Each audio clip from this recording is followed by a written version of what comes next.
MPs will vote on Thursday on delaying Brexit after they rejected the idea of leaving the EU without a deal. In a night of high drama in the Commons, MPs surprised the government and voted by 312 to 308 to reject a no-deal Brexit under any circumstances. The vote is not binding. Under current law, the UK could still leave without a deal on March 29. On Thursday, MPs will vote on whether to ask the EU for permission to delay the date for departure. There could be a short extension, or a much longer one, depending on whether MPs back the Prime Minister's existing withdrawal deal that has been agreed with the EU by March 20, the government says. That means Theresa May could make a third attempt to get her deal through Parliament in the next few days.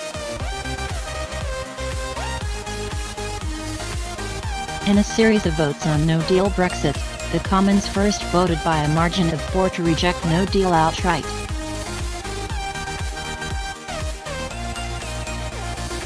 Then, in another vote, they reinforced that decision by 321 to 278, a majority of 43. That vote was on a motion which said the UK should not leave the EU without a deal specifically on March 29, but with the option of a no-deal Brexit at any other time. It had originally been the government's motion that the government wanted to keep control of the Brexit process, and keep no deal on the table, so they ordered Conservative MPs to vote against it.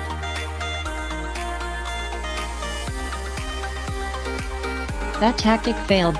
Government ministers defied those orders, and there were claims Theresa May had lost control of her party.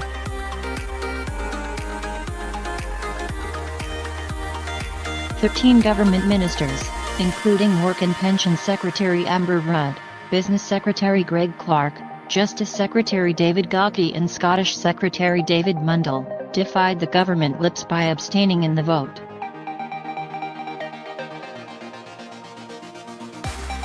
Work and Pensions Minister Sarah Newton voted against the orders of the whips and has now resigned. Mr. Mundell said he backed the PM's deal and had always made clear his opposition to a no-deal Brexit. In a crisis there can be opportunity. This is now a crisis. The rules that traditionally have preserved governments are out of the window.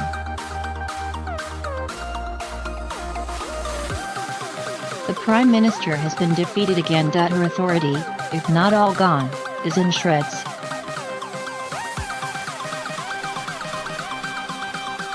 But for number 10 there's an opportunity too, because MPs will soon be presented with a new choice: back the PM's deal, which has already been defeated twice, or accept the chance of a delay to Brexit.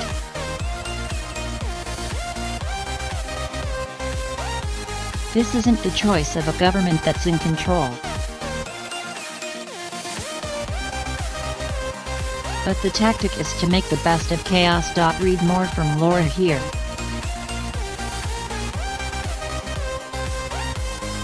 Speaking after the result of the vote was read out, Mrs. May said, "The options before us are the same as they always have been.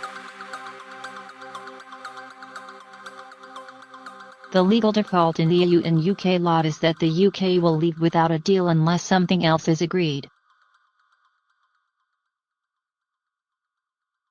The onus is now on every one of us in this House to find out what that is."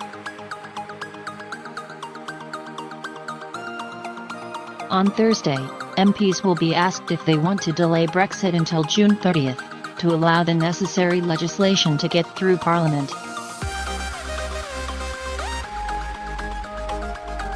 But that is only if MPs back Mrs. May's deal by March 20, the government says.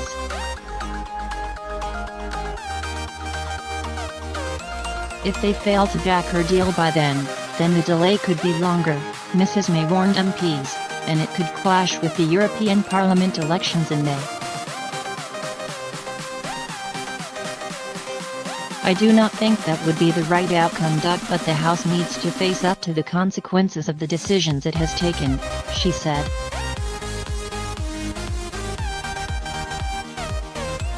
MPs also voted by 374 to 164 to reject a plan to delay the UK's departure from the EU until May 22, 2019, so that there can be what its supporters call a managed no-deal Brexit.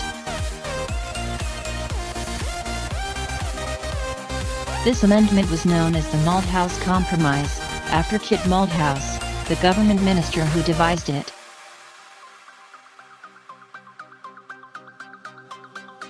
Labour leader Jeremy Corbyn said that Parliament must now take control of the Brexit process and his party will work across the House of Commons to seek a compromise solution.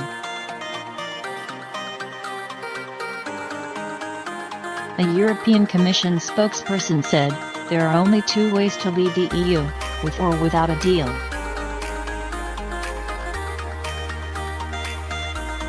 The EU is prepared for both. To take no deal off the table, it is not enough to vote against no deal, you have to agree to a deal.